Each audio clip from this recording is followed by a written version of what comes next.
While House Democrats may appear unified, according to Jake Tapper, there are at least some who are angry and defeated. And it's not just my opinion when I say this, Trump won this fight. Jake Tapper highlights at least one House Democrat saying Trump won.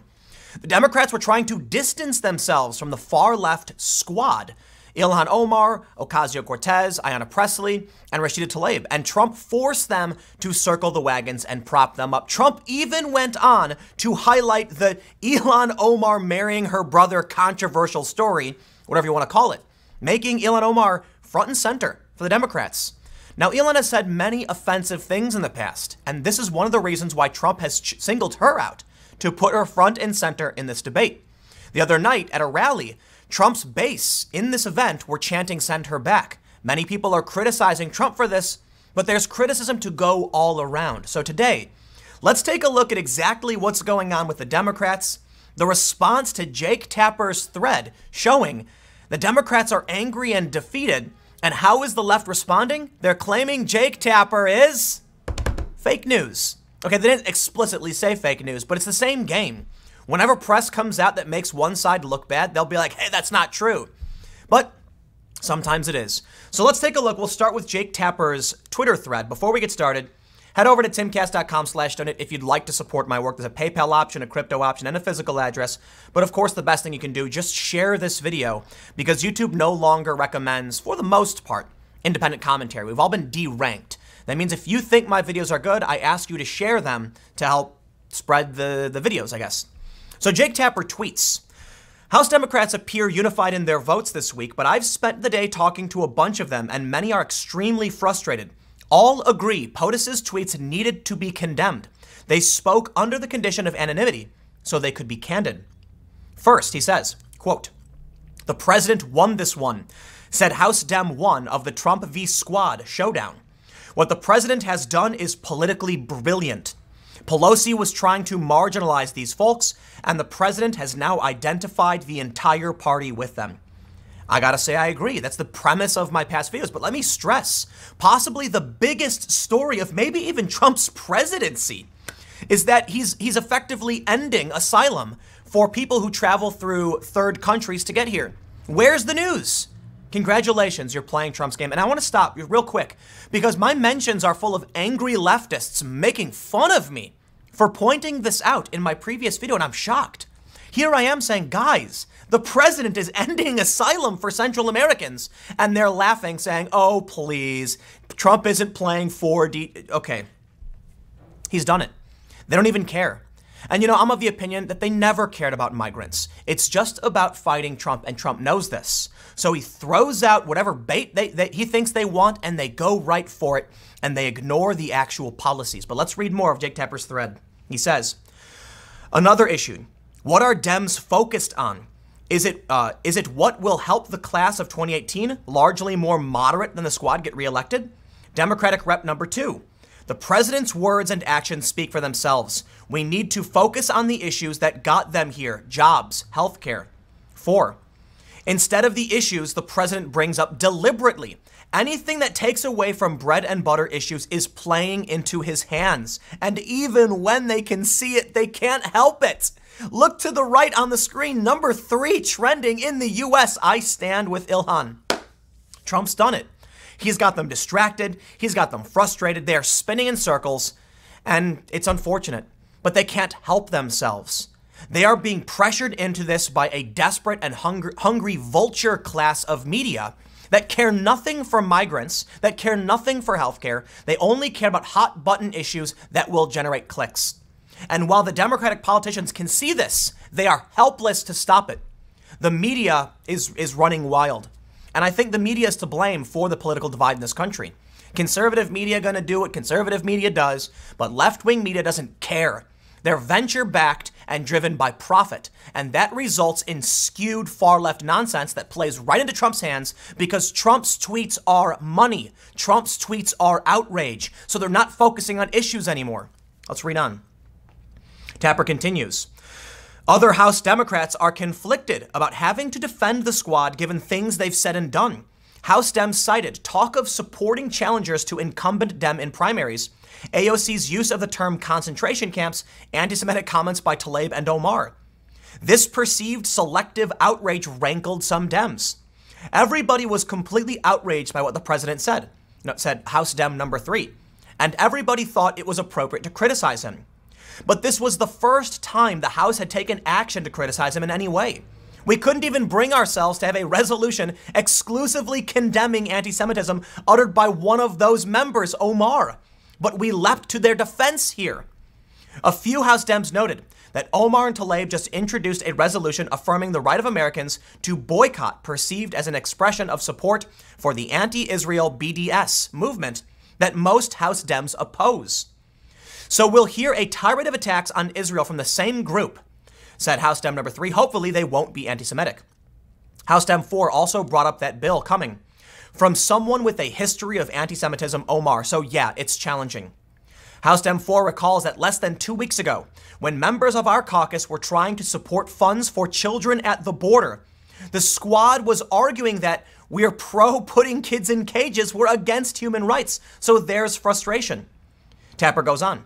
Others noted that this week, the House Democratic Caucus stood by a group that is not perceived as standing by them. I can't tell you the number of members who are angry and annoyed about them criticizing us. AOC in particular, quote, gives her chief of staff license to get candidates to run against her colleagues and to go after them on social media. It makes people's skin crawl. House Dem 4 summed it up. We were there for them. They should stop attacking us. Trump has done something incredible. Ocasio-Cortez has talked about primarying other moderate Democrats. They are rallying against the Democrats. They are fighting against the Democrats. The Democrats have been fighting nonstop. Trump has now forced the weaker Democrats to stand aside and prop up Ilhan Omar, somebody with a very controversial past who has made anti-Semitic statements. Yes, I am not exaggerating. There's a controversy around this with many progressives and people on the left saying she never did. That is wrong for one simple reason. In the debate over bigotry, it is the victim that defines whether or not the statement was offensive. And even Ilhan Omar has come out and said, I'm grateful that people have explained to me why what I said was wrong. And let me just show you I'm just going to let her speak for herself because I don't even want to repeat this. In wiki quote for Ilhan Omar, Israel has hypnotized the world, Omar says. May Allah awaken the people and help them see the evil doings of Israel. Now, let me just stress something. Why is that considered anti-Semitic? We can talk about her other quotes, all about the Benjamins and these things. And many people said that's not inherently anti-Semitic, but let me explain to you the concern over saying that Israel is hypnotizing people, because it is an old anti-Semitic trope. The way I describe this as a rather centrist individual is that Ilhan Omar is crop dusting anti-Semitism. What do I mean by that? Well, crop dusting planes get really close to the ground without touching it. And that's what I see Ilhan Omar doing. She gets very, very close to bringing up old anti-Semitic tropes without actually doing it. And then people get offended because they see it and they're like, we know what you're doing. Here's the issue. Yes, Ilhan Omar's statements aren't directly, overtly, they're subversively anti-Semitic. More importantly, we have seen progressives on the far left, the Women's March, for instance, outed by the New York Times as being overt anti-Semites. And these people are, as they put it, fellow travelers. So if I'm going to make an assumption, it's that yes, Ilhan Omar is an anti-Semite. Period. I don't want to rehash all this old stuff. But let's bring up some criticism here, something I have no problem highlighting. Donald Trump's crowd the other day, as Trump was criticizing Omar, started chanting, send her back. I find this completely and absolutely abhorrent. It's awful, completely awful. I think it was wrong. And my response to Will Chamberlain, for instance, who was saying that this is classist, the Republicans and the conservatives who are targeting working, regular, poor Americans who are frustrated is classist. Well, here's my thing. Just because the media won't hold the left to a certain standard because there isn't one, doesn't mean the right should be abandoning theirs. Two wrongs don't make a right. And while I will absolutely criticize send her back first, Ilhan Omar is an American citizen who came here legally, and that must be protected. If you don't like it, change the law. If you don't like Ilhan Omar, vote her out. And I understand many people said they can't. She's in a district where she's essentially protected. That's, well, look, it's complicated. But if someone is here legally, we must respect that. Even Trump himself has said, let people come here legally. But as much as I can criticize this statement, I want to point out it is fair to push back. And Will Chamberlain says, Ilhan Omar demands that others interpret her anti-Semitic remarks charitably, while slandering Republican voters as racist, contemptible. And so I think the big problem I see here is, well, I certainly will criticize Ilhan Omar all day and night because I think she's an overt I think she's a subversive anti-Semite, right? She dances around it. But I think it's fair to point out that her and others, when they target Israel, they do it in a very specific way where you're like, okay, I get it. I see what you're doing. And while I don't like what the people at Trump rally were chanting, I'm not going to sit here and play a double standard. I get it. The media is going to smear all these Trump supporters. What am I supposed to say? I can criticize it. I can criticize them. I will. But there's nothing that can be done. Trump supporters will say it's not racist. Trump haters will say it is. And the same is inverted. It's just it's a game that can't be stopped. So it is what I don't know what else to say.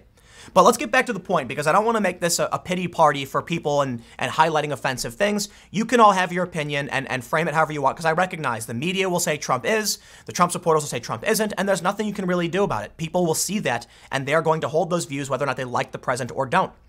So I don't know what to say. I'll criticize all of it. I think everybody's going nuts. But here's the thing.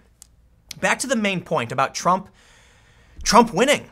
Take a look at this story the other day from the New York Post. Trump repeats claim that Ilhan Omar married her brother.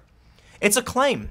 It's not actually, check this out. If you can see up top, it's kind of small. The original title was Trump repeats false claim that Ilhan Omar married her brother. But then look at the headline, updated, and they removed false. They removed false from this story. And I don't believe in here it says that it's a conspiracy theory or fake. And there's a simple reason for that. The Star Tribune, which is considered to be left-leaning, has reported on this quite a bit, not enough, not as much as many others, and they said it's actually fairly possible. Now, here's the crazy thing. The Daily Mail is now reporting on this, and in the story, they actually mention that the man that Ilhan Omar married has a father of the same name as Ilhan Omar. Listen, I'm not here to entertain conspiracy theories or whatever, but when you've got the Star Tribune saying it's possible, when the New York Post apparently, I don't know if they actually did, but the URL says false and false is not here, it's possible, according to the Star Tribune, and the Daily Mail highlights a bunch of really weird things like her and the guy she married having a dad of the same name is weird. Listen, it's a weird story. And I gotta say at this point, it absolutely does warrant investigation. It does. If they have a father of the same name, okay, then what do you do? And apparently there's more information coming out. Look, I'd have to do a really deep investigation to confirm a lot of these facts, but it does sound suspicious and possible, at least according to the Star Tribune. And if it's possible, I think that's grounds for an investigation. But you know what? If we get to the point where the feds are investigating Ilhan, it's going to be bad, bad, bad news. But here's the big point. Trump wins. Look at this story. This was the front page headline story for dailymail.co.uk, one of the biggest news outlets in the world. Whether you love them or hate them, they get tons of traffic. Front and center, a story about Ilhan Omar marrying her brother. What do you think Trump's game plan was? Let's go back to this Twitter thread, and what do we see? This is real time, by the way. This list is updating in real time. Number 4. 283,000 tweets, I stand with Ilhan. And Trump wants to make sure that's what Americans see. They see Ilhan Omar front and center trending nationally. And then the story they get, did Ilhan Omar marry her brother? That's going to make the Democrats look insane. So let me just get back to the point made by this anonymous House Democrat. The president won this one. It was politically brilliant. What the president has done is politically brilliant. And you know, it's crazy to me. Look, I just criticized Trump supporters. I will criticize Trump over this tweet. I did. It doesn't matter. Simply pointing out Trump is doing this and calling out the left for playing the game, and they're criticizing me for it. They're mocking me and insulting me. Fine, by all means, I don't care. I don't care for either tribe. And don't expect me, and listen, I say this every like, I don't know, I say it all the time. During Occupy Wall Street, I warned these people on the left. I am not on your side. I am telling you what's happening, and I will give you my thoughts. I'm a centrist. Don't be surprised when I have centrist opinions, which I can respect when a lot of people do. Look, when I put out these tweets very critical of Trump and the sender back, surprisingly, the response from Trump supporters is polite, to say the least. Not always. But I find that rather surprising. And I think this is why you end up seeing centrists willing to have a conversation with Trump supporters. They can certainly call it out and not get beaten over the head by Antifa for it. And that's what leaves us in a very weird position. I have never liked Trump. I never did. Yet for some reason, I have Trump supporters willing to watch my content and say, I get it, you don't like Trump. And sometimes they roll their eyes, but they still tell me like, well, at least we can have the conversation, right? And now I bring this up specifically because I want to make a very important point. It's important to avoid a Pyrrhic victory. Trump, it seems, is willing to damage himself if it means causing more damage to the Democrats, and that can be bad news.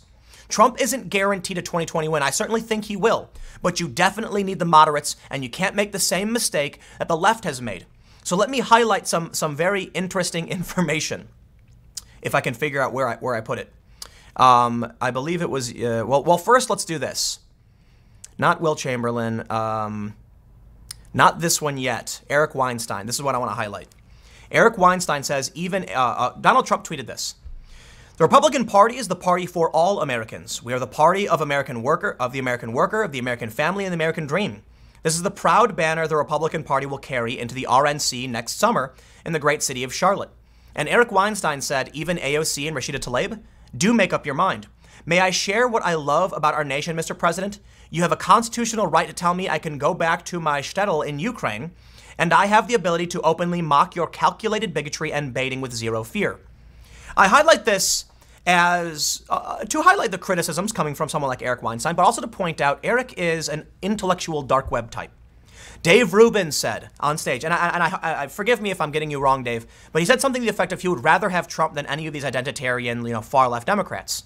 It's really important because Dave used to be a Democrat, and now he's been pushed away. These are the voices that Trump will need. And this language from Trump may be very damaging to Democrats, but at what cost? And that's something you better pay attention to. Now, the other tweet I pulled up very briefly, and the reason why I highlight it here with Eric Weinstein is because John Santucci, I'm not familiar with who he is. Let's see if we can pull up. He's senior editorial producer at ABC News, said, "It stands out to me that Trump's attacks on the squad are scripted.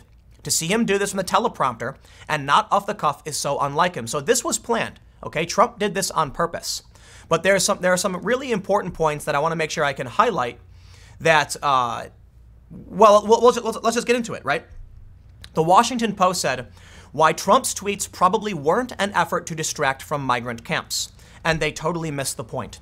Trump is playing a game, okay? It's calculated, it's strategic, and it's working. Even the Democrats are flustered and frustrated. And even the press can't see exactly what's happening.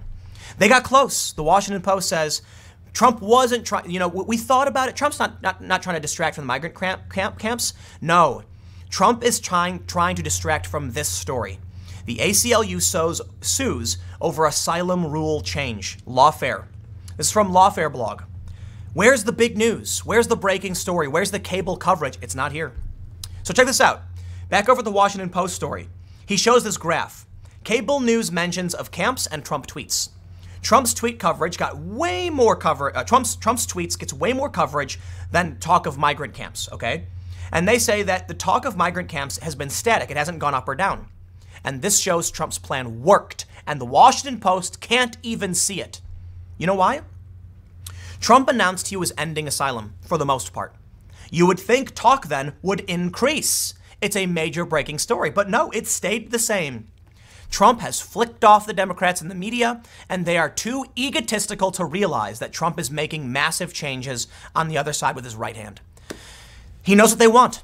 They want to play a game. They want to accuse Trump of being all of the worst things in the book. That's what they want. So Trump says, you know what? Give it to him, and I will get to pass the policy that I want to pass without obstruction. And here we can see. You know what, man? I try talking about the issues that are important that I think are making big changes, and that's why I keep highlighting this in these videos. I am not going to play Trump's game. I'll point out what he's doing. And you know what's really funny is there's people on the left that hate to hear they're being played, so they attack me for it. The conservatives and the Trump supporters are laughing. They're laughing, saying, haha, Trump is a madman. Trump is a mastermind. He is. I don't think Trump is the smartest guy on the planet, but I think he understands basic political strategy, or he's got smart people around him. I'm looking here at possibly the biggest story, at least in my opinion, of Trump's campaign. of Trump's presidency. Think about it. He ran on building the wall. He said, we've got to deal with the crisis. We've had this nonstop debate over whether or not there's a crisis. And what happens now? Trump finally says enough, and he drops the gavel. Bam! No more asylum. Effectively ending it not just for Central Americans, but think about it. The rule change is essentially if you pass through a third country and you don't apply for asylum, well, then you can't get it here. What about someone who has to fly to London or Spain or some other country before coming? Does that count? I think it'll be an interesting question. But this is done. This is Trump saying enough, and then just boom, we're done. Central American migrant caravans, nothing. You're no longer eligible. The asylum debate over. Where's cable news coverage? Where's the activist left? Trump did it. It was politically brilliant in more ways than people can even imagine. And they attack me for it. Here's the update. ACLU is suing. Oh, great. No one's going to hear about it. They're not going to get big support behind it. And there you go. Trump's plan, it's exactly what he wanted. So maybe there's one more point I can bring up. The last thing. I mentioned the Pyrrhic victory. Most Americans call Trump's tweet targeting the squad un-American. But there's one important caveat. They say in USA Today, let me zoom in a little bit, more than 2/3 of those aware of the controversy, 68%, call Trump's tweets offensive. However, among Republicans alone, 57% say they agree with the tweets that told the congresswoman to go back to their countries. And a third strongly agree with them. That's the overwhelming majority. Trump's base doesn't care.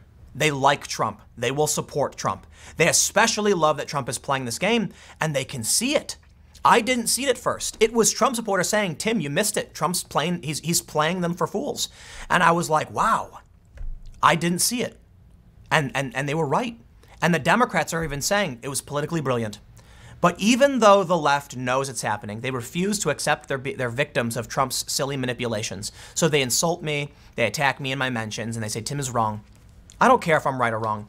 I don't care if Trump is right or wrong. I certainly am not a fan of the guy. I will criticize him. I will criticize these chants. I will criticize Ilhan Omar because it's one-upsmanship. It's people saying, well, if you did it, so can I. None of that's going to help us. But in the end, Trump is winning. I don't know if he will win 2020, but I certainly think so. Like, if I had to place a bet, I'd bet on it. You know, people didn't see it coming in 2016, but I will stress, if you think you've got this one in the bag for Trump supporters, you're wrong. One of the reasons Clinton lost is because her supporters were just so arrogant they didn't show up. And you better damn well believe a lot of people are going to show up now. They're expecting historical voter turnout. Well, Trump's trying to incite his base. He's trying to rally them. Maybe incite's the right word. He's trying to incense them. He's trying to inflame them and say, this is it. It must be done. They want to do the same thing. And that's why they don't care about migrants. They use it as an issue to rally support on their side. And that's why, and that's how the game works. Trump knows this, so he says, give them what they want. Give them what they want. But I tell you what, Trump's playing the long game, okay? In a few months or a year, when Trump's asylum rule is done and unchallenged and out of the media and no one cares, the numbers will start dropping. Trump will have policy on his side, and he's going to say, I did what I promised. And you are not seeing it on the left. The Democrats, even when they do, they just think they'll get away with it. I think it doesn't matter. I guess they don't care, plain and simple. So let me just stress the few final points. If you're on the right, and I imagine I don't have many of the far left people watching my videos for the most part, you're not going to win without the centrists. Absolutely not, because a lot of people are going to come out for Hillary. They absolutely will. And so you best be careful with these send her back chants. You can think you're justified in doing it. I find them detestable, distasteful, and gross. Absolutely. But you know what? Like I'm not going to vote for Trump anyway. So you're not going to win me for the most part. I mean, look, something could happen that could make me vote for someone like Trump. I'm not a crazy person, but for the most part, I am just like no way, right? It's just not what I've got in me. But I'm certainly not voting for these identitarian Democrats either, so I'm basically out of the game. I'd probably vote independent. But I would stress, there are moderates who don't know where to go, and that's who you need to sway. The left makes the mistake of thinking they can attract the far left to pick up misplaced moderates. They can't. There's a poll from YouGov showing that the biggest voting bloc views themselves as moderate. While there are more liberals and more conservatives, the biggest individual group is moderates. And that's the group that needs to be convinced. Trump's language and those chants, not going to help. So I think Trump's trying to, it's like this. Trump's willing to take damage to his side with these chants. If it and look, and I will stress, Trump himself didn't say it, and many people have pointed out he'll probably walk it back later. Whatever. I find the chants bad, but here's the thing. Many people will find those chants distasteful, but Trump is betting a refugee congresswoman who says anti-Semitic things and may have married her brother is a bigger, turnoff than his chants. We'll see. But I would always stress, as a moderate, my allegiance is to moderation and to rational thought and sound policy that can move us forward. These are the reasons why I wouldn't vote for Trump. So fine, if you don't want my vote, sure. But if you're going to attract people in the center to go to the Republican side, as many people are trying to do, it's not this way. But again, Trump, I'm not going to act like I know better than him. Even the Democrats are saying he's won this one. If you're on the left and you're too blind to see this, well, then you deserve to lose 100%. I'll leave it there. Next segment will be coming up at 6 p.m. youtube.com/TimCastNews. For those on the podcast, the order is different, but thanks for hanging out, and I will see you all in the next segment.